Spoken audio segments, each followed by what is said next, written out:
대통령 실력 있는 정부가 돼야 된다고 생각합니다. 우리 대통령께서는. 네. 그러니까 그래서 항상 사람을 뽑을 때도 가장 실력 있는 사람을 뽑아서 쓰자. 그러니까 가장 최고를 찾아갖고 와라. 계속 요구하십니다. 정미령 장관은 진짜 충격이었습니다. 우리에게는. 그렇죠. 당시에는 뭐 이렇게 충격이었죠. 이게 말이 되냐. 예. 뭐 다음 날부터 저희도 우리 지지 단체들한테 욕 많이 먹었죠. 그럼요. 지금에 돌이켜 보면 저런 거였구나라고 이해를 하시고 네. 뭐를 하나 물어봐도 정확하게 맞아요. 답변하고. 그런데 그러니까. 그때 당시만 해도 국무회의가 처음에 공개가 아니었거든요. 근데 생각해 보십시오. 대통령이 들어가고 우리가 소위 내란을 일으켜서 그 국무회의를 했던 분들이 거기 다 있는 거 아니에요. 근데 우리는 여러 가지 의결을 또 해야 되는 거 아니에요. 왜냐하면 인수위가 없이 됐기 때문에 그렇고 그러면 당장 해야 되는 현안 업무들도 있고 그런 것 중에서 이를테면 특검도 거기서 통과시킨 거예요. 그렇죠. 특검도 그 사람들한테 통과시키게 한 거잖아요. 그 전까지 거부권이 됐던 그렇습니다. 그 법안들을 그냥 본인들은 자기 부정인 거. 부처별로 한번 업무 보고를 해주십시오. 이렇게 해서 이제 다음 날인가 업무 보고를 봤는데 업무 보고를 하는 느낌이 어떻겠습니까? 대충 대충 뭐 할 거 아닙니까? 네. 이게 뭐 장관님 왜 이렇게 쌀값은 떨어졌던 거예요? 이렇게 농림부장한테 이렇게 물어본 거죠. 네.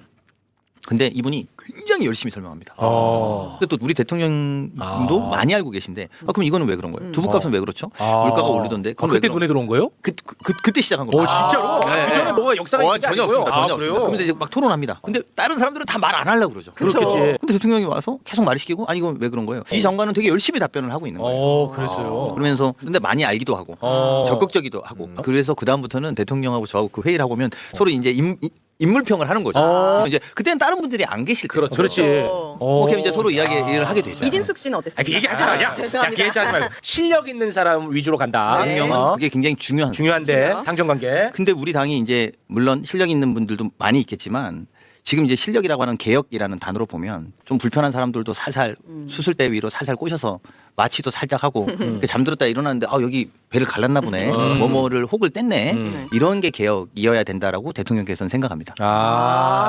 그런데 개혁이 그렇게 돼야 저항도 줄고 저항이 줄어야 성공할 것이고 성공해야 우리가 되게 중요한 대한민국의 개혁 과제들이 할 수밖에 없고 우리 넘어야 되는 운명을 갖고 있는 정부인데 그 정부에서 실력을 평가는 그렇게 되는 것이지 우리가 과거에 숫자가 많았고 또 여당이었다고 해서 하려고 했던 그 숱한 과제들이 안 된 것들을 보면 이유가 다 원인들이 있는 거 아니냐라는 인식을 갖고 있습니다. 그 개혁으로 인해서 국민들이 개혁되니까 더 좋더라.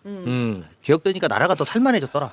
라고 느끼는 게 결과값으로 와야 그렇지. 개혁 정부 또는 개혁 세력에게 국민들은 더 좋아할 것이고 네. 우리가 막 그런 말 하지 않고 밖에 나가서 막 떠들고 있는 정치 세력에게도 아니 우리 그렇게 하지 않고 우리 더 좋은 삶을 만들고 더 나은 삶을 만드는 게 우리 정부의 역할이야 라는 것을 국민들이 느끼게 해주는 것 그게 이재명 대통령님이 생각입니다. 저희가 또 이제 그게 인사가 속도가 늦다는 말씀도 많이 듣습니다. 근데 이제 사실 이게 참 어려운 것이 뭐 여러 단위들의 인사 요구들이 있지 않습니까? 네. 그다음에 이제 뭐 국방부다. 그럼 국방부에 어디까지가 내란에 관여돼 있는지 저희가 그리고 되게 중요하고 네. 또 우리가 적어도 그분들이 잘못돼서 뭐 또 잘 되게 되거나 뭐 예를 들면 네. 좋은 보직에 가는 거에 대해서 저는 그렇습니다. 경계해야 되고 예. 또 국민들한테 주는 메시지도 옳지 않고 맞아요. 그래서 저희가 당연히 그것들을 신경 쓰죠. 어. 자 그러면 좀 더 나가볼게요. 어. 대체 이거를 할 수 있는 방법이 이런 것들이 저희들이 계속 곱씹어보고 시간이 걸리는 시간이 이유가 좀 걸려요. 있습니다. 그러니까 그게 국방부 하나를 저희가 사례로 만들었지만 물론 그래도 실수가 나옵니다. 맞아요. 그러니까 이제 저희들의 가치 기준이라는 게 이게 자꾸만 두 번 세 번 확인하고 여러 번 확인하게 되고 또 그러고도 밖에서 보시는 분들은 그게 답답할 답답하다. 수 이거 있고. 뭐 하는 맞아요. 거냐만 네. 저 목 쳐내고 그런 말씀이 네. 들을 정도로 저희가 들을 정도로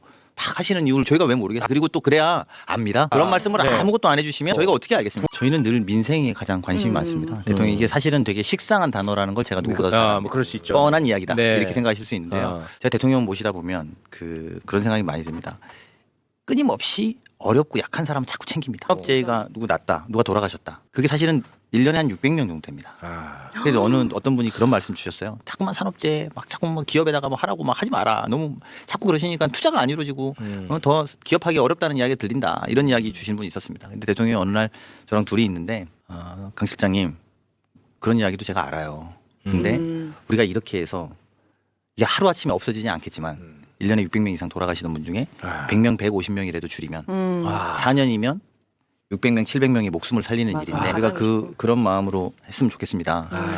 뺑뺑이 응급실 도는 것에 추석 때 걱정도 되고 물가가 오르는 것도 걱정이 되고 또 그렇게 산업재해로 고통받는 분들 끊임없이 약자에 관심을 가지고 네. 끊임없이 저는 어떨 때는 보면 그 약간 먹먹할 정도로 감사하죠. 이렇게까지 대통령이 요청하고 뭐 질타도 하고 끌어내는구나. 그래서 반드시 이재명 정부가 5년이 지나고 나면 적어도 어렵고 힘든 사람이 줄겠다. 이 생각은 저희가 확신을 갖고 너무 있습니다.